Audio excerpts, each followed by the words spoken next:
strong. Check this out.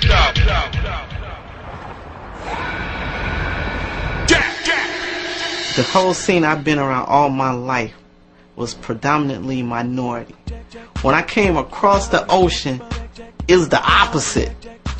I was like, they like house music like that? In just 3 years, the house music of Chicago was to win over dance floors from Manchester to Ibiza.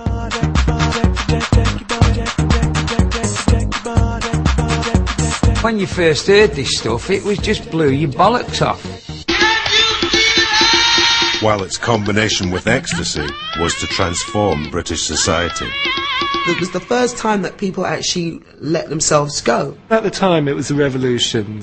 You knew things were going to change, and music was going to change. Everything was going to change.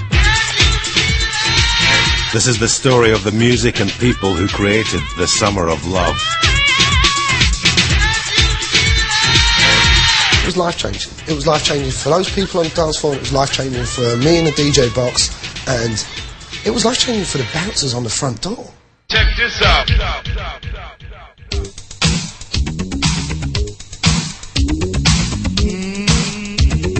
In 1985, house music existed in just one city, Chicago.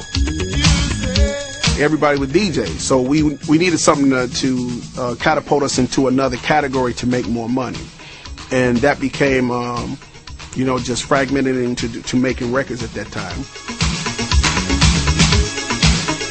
The DJs of Chicago had created a new dance music from the ashes of disco.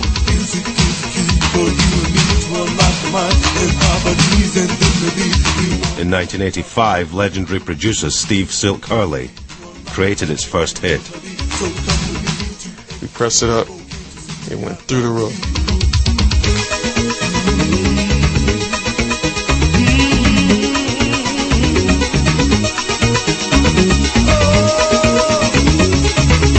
Hurley took house to number 9 in the American dance charts.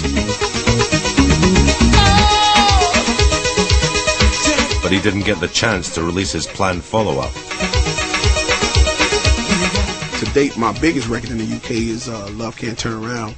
And it came together from, once again, it's crazy, it came together from an idea Steve Silk Hurley had. Farley was over at Jesse's place, and he said he had this idea. And so he couldn't execute that. He knew that the three of us could. Running Dwayne to do the solo, the piano stuff on there. We brought in Vince because Vince was like the lyricist on everything. Now this is how it started. My dream's all broken hearted because I want you. We'll never be the same because you play these silly games and yet I want you. We didn't have a lead vocalist. I had recently recorded a song with this guy, Daryl Pandy, a song called Climax that was on Ray Barney's Bright Star Records. This guy was a motherfucker of a singer. And I had heard somewhere that he had played the Cowardly Lion in the local performance of The Wiz. And he's gay. So to us it was like, we don't want to have anything to do with this guy, because he's constantly telling us how he wants to try to get with us. He had a big bellowing voice, and he was very churchy, and we thought that the kids were into that spiritual shit, man. Motherfuckers yelling and screaming on the records, So we thought that he would go over like gangbusters in the club. So we brought this guy in, and he sang the fuck out that tune. Now this is how it started. My dreams are broken hearted, yet I want you. Baby, we'll never be the same, 'cause you play those silly games, and yet I want you, girl. Farley started playing shit on the radio, and, copies started flying out the door. Record goes on the radio, blows up, huge, selling numbers. But Love Can't Turn Around divided the friends who had created it. You just want everybody to keep calling your name Farley, so it got a little bit out of hand at that time. Within 30 days, I'm in Rocky Jones' office, and he's cutting us a check for $20,000, $30,000. And I'm sitting up thinking, I didn't expect anything out of this record, but I'm making money. You're working with your friends, and you think that, I guess everybody do the right thing when somebody gets paid, that everybody's sharing the wealth, but you come to find it, it's just not like that. I never got a friggin' penny I don't think even Daryl got the money that he should have gotten. But it was the track that catapulted house into the UK.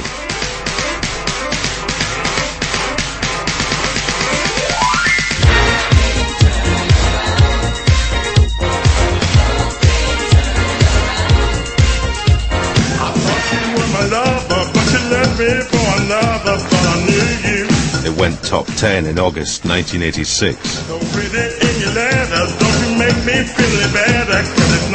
I played it at Heaven. I knew it was just going to tear the place up, and it did. And then I played it at the Mud Club, and it, likewise, same thing happened there. When I first started going clubbing, all the best clubs were gay, you know, and we would go down there and not pretend to be gay, but certainly pretend not to be shocked at everyone else in there, just to go and hear the best music.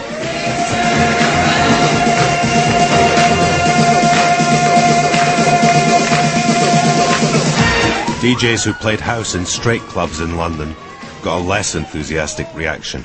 Well, somebody else came up to me at a warehouse party in London with this kind of, you know, those kind of cloth rear groove caps they used to wear, and the steel toe cap, Doc Martens and white socks and 501s and ME1 flying jacket. A look later developed by Bros, if I remember correctly. They said, well, I'll get this Puffs music off. And I started getting these notes passed to me saying, why are you playing this Chicago homo music? I had a few kind of like things thrown at me, and I was called gay a lot as well. Most of the clubbers were into rare groove and hip hop, and you know, everyone was cool and down and that kind of stuff. I think a lot of the hip hop kids thought the music was quite faggy. You know, they didn't get it, and in fact, most people didn't get it. No one's used to it. No one was used to that sort of tempo and energy.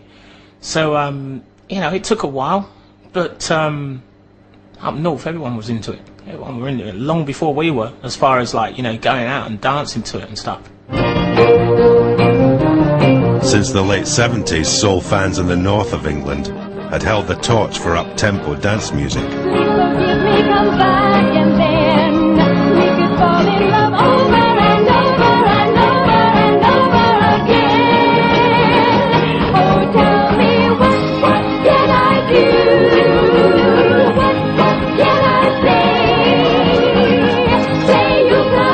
Bum bum bum bum bum bum bum, I'm on my way, you know, and shit like that. You know, we grew up in a real northern soul sort of thing.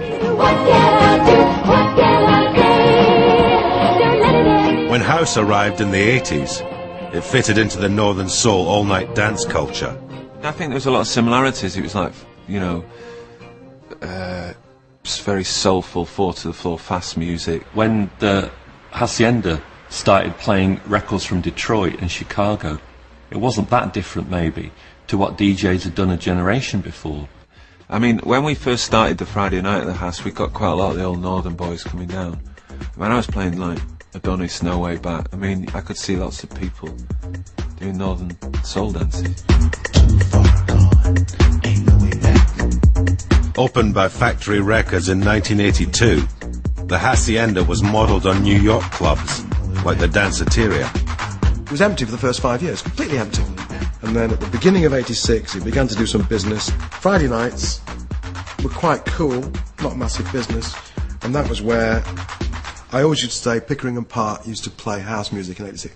In fact, it was Pickering Park and John Da Silva, who I never give enough credit because his name doesn't begin with P. I think Manchester was the epicentre of the whole house scene as such. I mean, there was things happening in London, but I mean, I moved to Manchester. Apart from the fact that I'm from around here, it was mainly really just simply for the Hacienda, and you know, if you wanted to be a house DJ, it was the place to come.